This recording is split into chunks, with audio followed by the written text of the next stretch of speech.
Well, welcome to the Valley Hoops Insider podcast, part of the Valley Hoops Insider website. Harry Schroeder with you today. That's Ryan Pedon there, the head basketball coach at Illinois State. And Coach, you guys have had a pretty nice spring, really. I mean, you win the CBI, you get all these commitments from your guys to come back. You have to be pretty excited about how March and April have gone for the Redbird basketball program. Yeah, for sure, Harry. We had a strong finish and a great experience down at the CBI in Daytona Beach. It was a great experience for our program, and I wanted to go into that win or lose as something beneficial for our players, for our growth, and really for our program as a whole. And I think we definitely accomplished that. We got to stay all three games, so we ended up being there for over a week. And it was a really cool experience, and we walk away with a trophy. So a lot of good stuff to come from that. And then, of course, the avalanche of guys that came all at once with, we're staying and we want to be here, and we're staying put, not going anywhere. That was that was a welcome sight. It is for any coach, especially when they're guys that you really want to stay around and guys that you feel strongly about. And we've said it all year long, even in some of our darkest moments. I love this team, and 1 through 15, I love those guys, and I'm really excited that all of them, for the most part, are staying put. Tell me a little bit more about the CBI experience. You guys had to make a choice, and it probably wasn't, not that it was a hard choice, but a difficult choice in that it's not like some of the other tournaments. We want to keep playing. We want to still try to achieve something, I'm guessing, was the motivation. Yeah, for sure. I think, for where our program is now, we hadn't been to a postseason tournament or been invited to one in 9 years. So that's a big deal. Having the ability to do that, the support from our administration, our athletic director, Jerry Beggs, Paul Cabas, our deputy athletic director, they were tremendous. And, it wasn't a small endeavor because you're going down early. We chose to go down a day earlier than normal, and we went to the Orlando Magic game. We had some, relationships with guys on both the the Magic and the Rockets, and it was another shared experience for our players. So again, I wanted to go into the postseason to win, and I thought it was very important that we approach it the right way, but also at the same time treat it like opportunity for growth, for us to get closer, be around one another. And I've been around teams that late in the year, you can feel the air coming out of the tires and they're ready to get it over with. I never felt that way with our group. And, it really, I think, paid dividends down the stretch. I think we played some really good ball down there. We've seen some teams, Loyola, before they went on their Final Four run, they did some nice things like in the NIT or whatever. We've seen some teams do well in the CIT, and that catapult them to the next year. Is that also part of the thinking? We can get some momentum. You talked about it, shared experiences to help us move forward in 25, 26. Yeah, for sure. I think, we had some older guys, but, two of our leading scorers, three of our top four leading scorers are sophomores, right? We got Jack Doherty playing a bunch of minutes. He's a freshman. So they haven't been in these moments before. Any sort of win that you can accumulate in March, I think, is very valuable.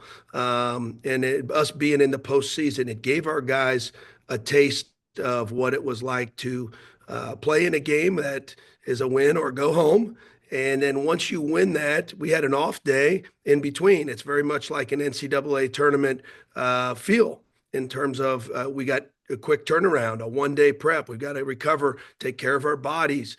We got to be about all the right things. We can't be out on the beach all day, relaxing if we're going to be serious-minded about winning the next game. So we had a real focus about us. And I gave our seniors all the credit on that. It starts with them, and not to say that the other guys weren't, but I think in those scenarios, Harry, any coach would tell you, if you're not playing in the NCAA tournament, it becomes a matter of, do your kids want to be there?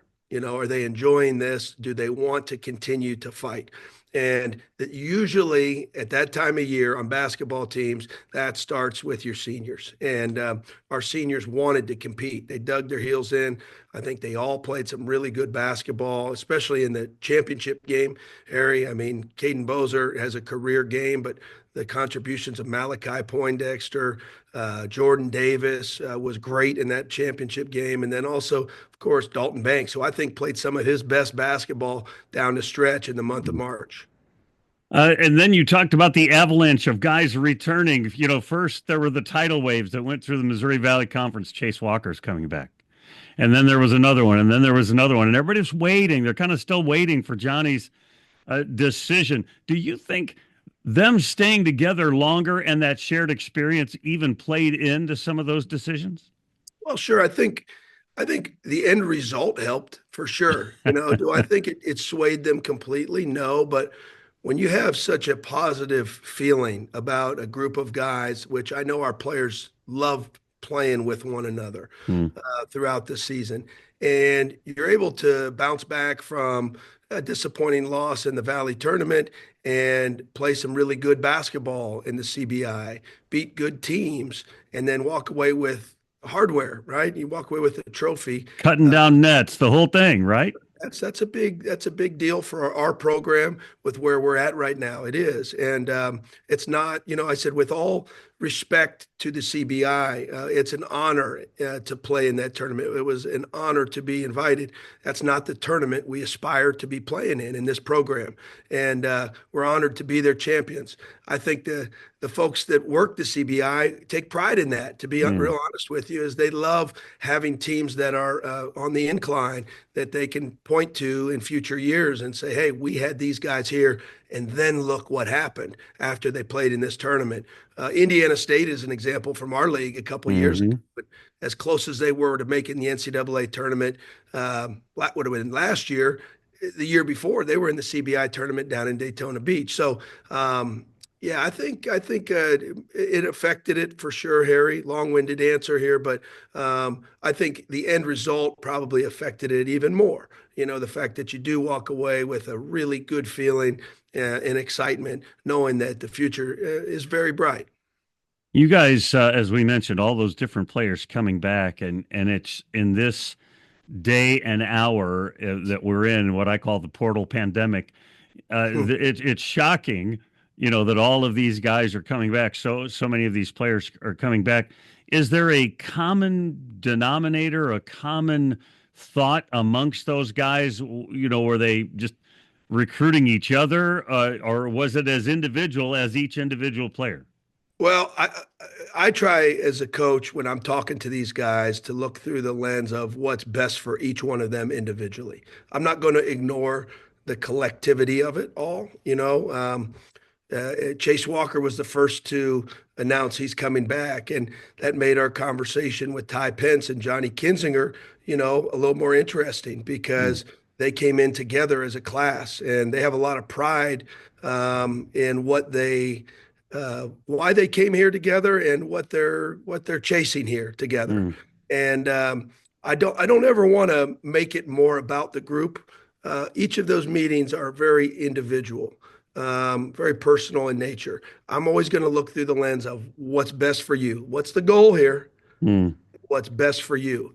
And as you're talking through it, I think that it can look different for different guys, but I'm also not going to ignore at the very end to say, listen, you got a chance to come back with your guys, your boys, Hmm. and really continue this march that you came here for with what could be, I think, a legendary class. And I try to keep that. Try to keep the main thing, but I would be foolish to ignore the collection of guys, in certain pockets there. Certainly the three sophomores, that's a selling point. Jack Doherty staying the course and coming back with these younger guys, the next generation, right? And I've said this all along. We haven't been to the tournament since 1998. Okay, I took this job knowing that. Yeah. I ran to that. I think a lot of people might run away from that.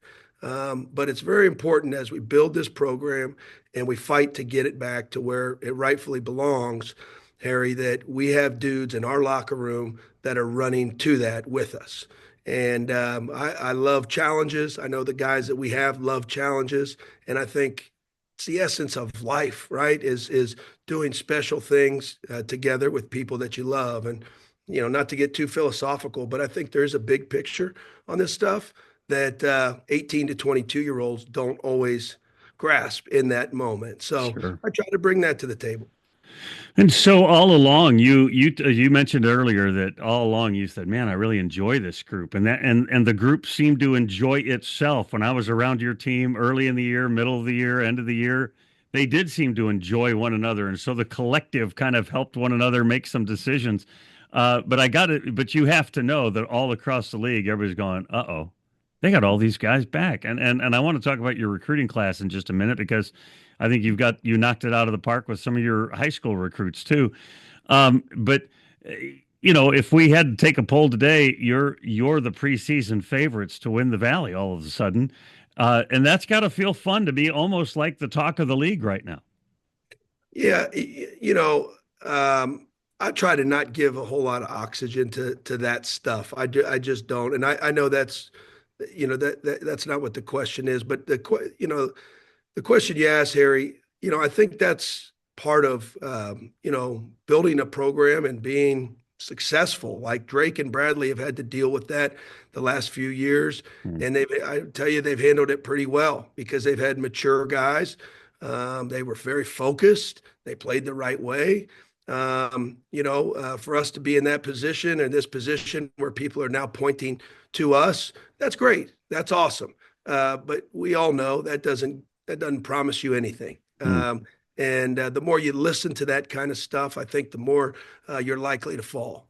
And what we're going to keep our focus on is being the best we can every day, uh, daily improvement, continuing to get closer and closer as a unit. I think this is an advantage that we have virtually all of our locker room back. These next 2 months, there's very few teams in college basketball that can look around their locker room and say, this is our team next year. Right. And we can. So I want to use that to our advantage. But, I think we're going to have to be able to handle that kind of stuff as any program would when they point to you as a favorite or a team that's going to contend for a championship. Yeah, as you mentioned, June and July. I mean, when you guys are having off-season workouts, you got your folks, and Yeah. you can work on a lot of things a lot of different ways. Clearly, I mean, I don't want to get into the weeds of this, but clearly the NIL structure for Illinois State isn't terrible. I'll say it that way. Clearly, you guys have done a good enough job that your players not only want to be there, but they're also feeling that they're at least being compensated in some way that feels right or fair or whatever it might be. So clearly, the people around the program are helping as well. They are. I'm very quick to point out special thanks to the people that have really helped, and institute from an institutional standpoint. Paul Cabas, our deputy athletic director, Brendan White, director of NIL. They've been great helps.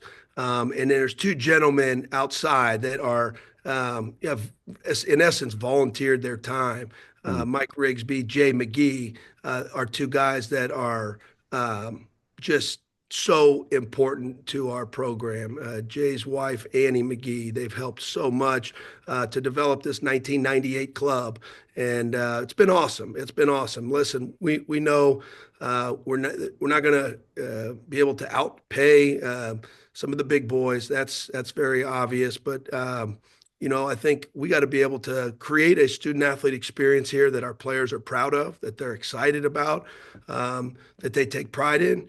And I think we've done that, and then be able to compensate them in a way that reflects our value of them as Mm. members of our program. And they do a tremendous job. Those aforementioned people have done a tremendous job and have completely changed things here for us in a short time. And we need to continue to get more and more people on the bus here in our community, because I think Bloomington Normal is a very special place that loves basketball, and it has great potential in this area. And that's when I think this program can become a very powerful force in our league and on the national stage as well. I mentioned you guys being the favorites if we had to take a poll right now. But Bradley's going to be really good. They've got some great recruits coming in, those young guards coming back. And I think the Missouri Valley is better off if Bradley and Illinois State are both really good. And the War on 74 is appointment television and appointment, attending the games. That makes the whole thing even more exciting. It does, for sure. It's a fun rivalry to be a part of. And you and I talked about it at last offseason as well. I said, we got to do our part. And we had a hard fought game that we lost there at their place this year. And then we finally cracked the code a little bit, in a much needed win here at our place against them. Great respect for their program. I have great respect for the rivalry. I'll leave it at that. I think that Bradley's been a championship program here in recent years. I give him credit. But we got a bunch of guys in our locker room that are hungry, and I agree. The rivalry brings so much to this region and also our conference that I think is very important, not just for these two schools, but I think it brings some notoriety to the league.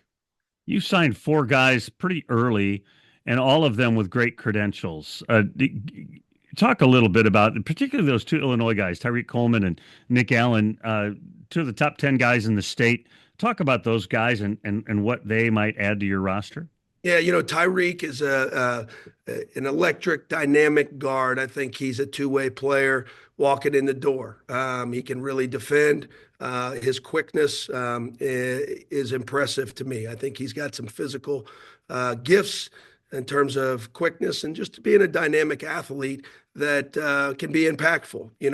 I'm very excited about him. Nick Allen, a big boy that has a very bright future. I think Nick, some of the best things he does right now, he doesn't get a whole lot of credit for, and that's defending, blocking shots, rebounds, and his offensive game. He's got a good low post game, a developing perimeter game. So I love his versatility. A year and a half ago, I didn't think we would be able to recruit Nick Allen, and it sort of happened this way. Nick Allen has a bright future, and so does Tyreek. So we're really excited about both of those guys, Harry. And then Mason Clabo and Isaac Erickson, they come from out of state. Talk about those two. Yeah, Mason Clabo, he's a scorer. I think I would say scorer first because he's the all-time leading scorer in the history of the state of North Dakota. So I've never recruited a guy with that credential, those credentials right there. He's a Mr. Basketball. He can really score it. He's great with the ball in his hands, but we're going to plan to bring him off screens just as much. He's a very good shooter, really good athlete, and he's got some of that competitive grit that has really stood out. Some of that Johnny Kinzinger type of competitive grit. I think that's a very fair comparison in terms of their competitiveness and what he'll bring from that standpoint. And Isaac Erickson, really unique story because we stumbled upon him at an AAU event, and I'm watching, and I said, who's that kid? Who's that kid? And I kind of thought maybe he would have been a high major recruit, or, well, he's going to wherever, he's already committed. Well, we did some digging. His parents have roots in the Midwest. They're Midwest people. Both parents played at Purdue. They love, they love system basketball. They love the Missouri Valley Conference, and we just hit it off with them in a big way. And he's a big boy. He's about 6'9", can shoot, very versatile. He's a really good passer. We were just talking about him here in the office a little bit ago. He's oddly mature for his age too. He's kissing his parents goodnight and giving them a hug, and he's going to bed at 8:30 or 9 o'clock, and the parents are staying up, later. Usually, in high school, he's a very driven, motivated young man. I think he's got a lot of qualities that are going to contribute to his future growth. So excited about him, but excited about all four of them equally. I think it's a great group, and there's not a lot of programs that take four freshmen in this era. We did because we felt so strongly about all four. And I realize all four will have different paths when they get to college. they'll need to realize that as well. But I think they'll all be able to help us elevate this program even more in the coming years.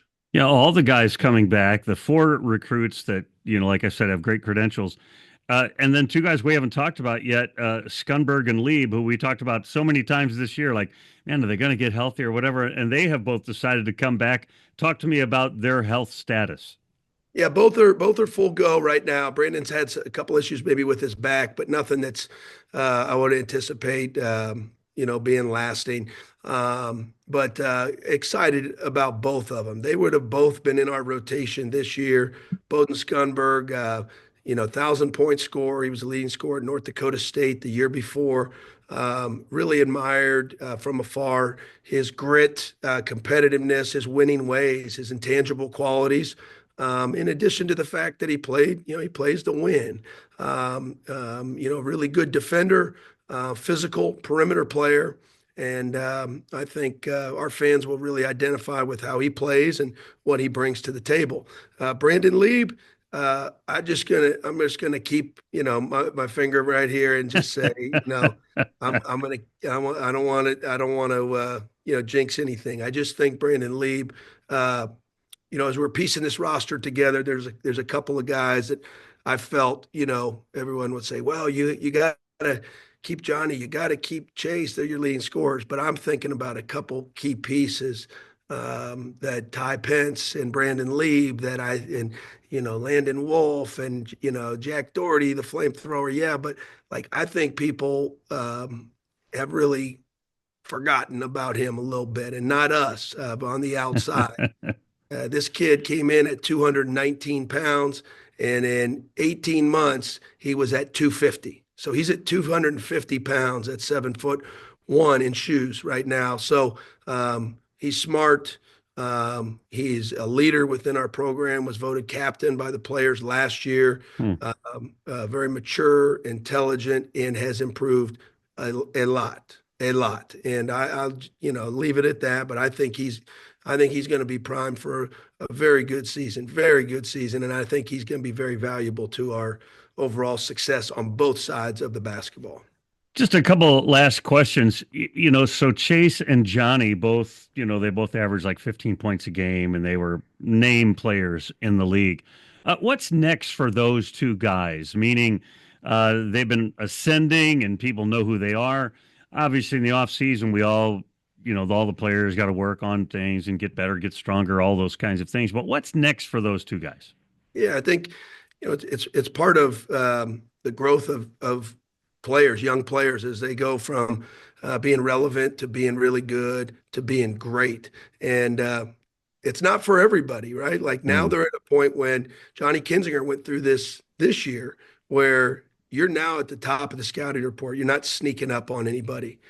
Chase Walker probably snuck up on some people early this season, but Chase is also now he's going to have a big target on his chest. So what comes with that, right? The attention, the intensity that they'll face in one-on-one battles and matchups. They're going to have to be able to continue to read the game at a higher level. There's a different level of reading the game. When they see crowds, can you make your teammates better? Can you make the right play while still playing to your strengths? And can you continue to evolve? The formula for Chase being great next year does not include him. This is not a copy and paste here. He's going to have to evolve and continue to evolve as a player. Same for Johnny. But they're targeted now, but I know they're up for the challenge. And I think that there's a level of cognitive detail that is required. This off season that, improving your game on the court, yes, but how you see the game, the command that you have, can we play through you in a variety of ways? I was very impressed with both of them this year and the maturity they showed as sophomores. And, if you look at Chase's stats, this is the first time at the college level the ball has touched his hands that much. And we used him in a variety of ways. I've been around a lot of guys, especially bigs, early in their careers. Some I've coached, some we played against, and you observe their growth. Usually, early in their careers, assist to turnover doesn't look too pretty. Chase Walker was a positive assist to turnover Hmm. as a sophomore with a ridiculously high usage rate. So I think that says a lot about him and how he sees the game. Also, what he values. He's not out there, playing like a pig. He's out there trying to make his teammates better, playing to win, making the right reads. And I think that'll be key for them both moving forward, Harry. Yeah, I thought there were late in the year, it seemed like the league almost kind of figured Chase out, and then he reemerged a second time. I thought it was fun to watch him, the Yeah. league navigate and figure out who he was, and then for him to navigate and how to still be successful. It was a fun kind of chess match and maturation thing that we got to watch a little bit this past year. Your losses are significant. Like those veteran guards Yeah. really knew how to command the ship. And is this a team that, okay, Johnny's got to do the heavy lifting in terms of the ball handling, or talk about how that transition for this coming season? Yeah, I think Johnny will be doing a lot of the heavy lifting in terms of transporting the ball for sure. Bowden Scunberg can handle the ball very well. Also, I mean, he's even played point guard at times at North Dakota State. He's a very good ball handler. I don't aspire to have the ball in Johnny's hands all day, every day. But we know Johnny's strengths and how we want to play through him. Hmm. Sometimes the ball is going to have to move and find him again. Sometimes he's going to have to find the ball. But I do know this: it'll be in his hands a good amount. He's our best ball handler, decision maker that we have, and obviously our best scorer as well. So on the perimeter, so we'll have to be creative. I think every year provides you with different challenges. Dalton Banks was a true point guard. He Hmm. wanted to get to the paint. He could spray the ball. Those were some of his gifts. Well, Dalton's not here, so what that looks like next year, I think we'll have to find that sweet spot. Can also use some other guys as playmakers. I love, the idea of Ty Pence being a playmaker. I think that he's a very underrated, undervalued passer, and I love the fact that he can play through the paint. And I will lean on that. We will lean on that. Bowden Scunberg, just the same. Bowden has a physicality about him that is for most guards is probably not common. So we will lean on him in a variety of ways as well. I've called him the Swiss Army knife, and I think he is. I think Bowden can impact the game, in a whole variety of ways. And I love versatile players, and I would say Bowden and Ty are two of our most versatile guys. On the scheduling front, what kind of schedule things have we arrived at yet? And then is your roster complete? Do you still have a spot, or are you even looking? We do. We have a spot available.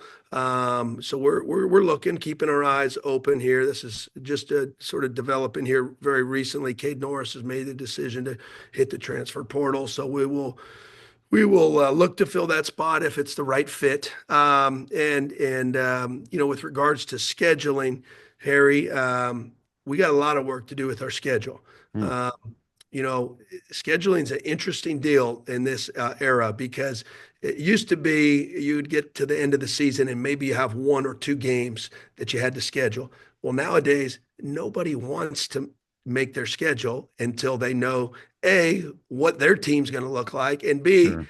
the team that they're trying to schedule is going to look like. So it's gotten a lot slower and later. So we got a lot of work to do in that area with the guys coming back and the roster we have. Yes, I want to challenge our players, our program. We need a challenging schedule. We do. And I'm excited about that. I wasn't saying that 24 months ago here. So I am excited about that. And we need to challenge ourselves. And, I want a non-conference that's going to prepare us for the Valley and the rigors that await all of us in late December, January, February, and March. And it's a privilege to play in this league. I say it all the time, Harry. It's the most underrated conference in college basketball. We've got to find a way to get more bids to the NCAA tournament. But, I love being a part of it because it honors the game being played a certain way. And there's no shortcut to that. And I've learned a lot of lessons as a coach here in the first few years. I know our program has. And I'm excited to see what we got moving forward here with this group that's coming back. Final question. So roster's basically there. Still got to work on the schedule and all that. But if you're going to get away from the team a little bit, get away from the job a little bit, what does the summer look like for Ryan Pedon? Yeah, I don't know yet. I haven't quite thought about that because you think about your roster construction. If you think about getting to April 22nd, which is when the portal closes, think about scheduling, developing your players, and then laying out the summer schedule. So I don't know. We'll probably go hit some beach somewhere, hopefully for a week once my son gets out of school. But yeah, this is, as you know, Harry, it's a year-round, Mm. life-consuming job, and you got to be all in and love it to do this to yourself year after year because it's To more yourself. demanding. Yeah, more demanding than probably meets the eye on the outside. Appreciate your time today. Wish you all the best. Super excited about what's going on there at Illinois State, the Redbird program, and what's going on for you. I'm a big fan of, as you know, and excited about what's in front of you guys. Thanks for your time today. Thank you, Harry. Appreciate it. That's Ryan Pedon, the head coach of the Illinois State Redbirds. They're going to be dynamic this year, so pay attention to them. You've been watching the Valley Hoops Insider podcast, part of the Valley Hoops Insider website. Thanks for joining us today. Remember, since you've been there, make it a better place. We'll see you again real soon.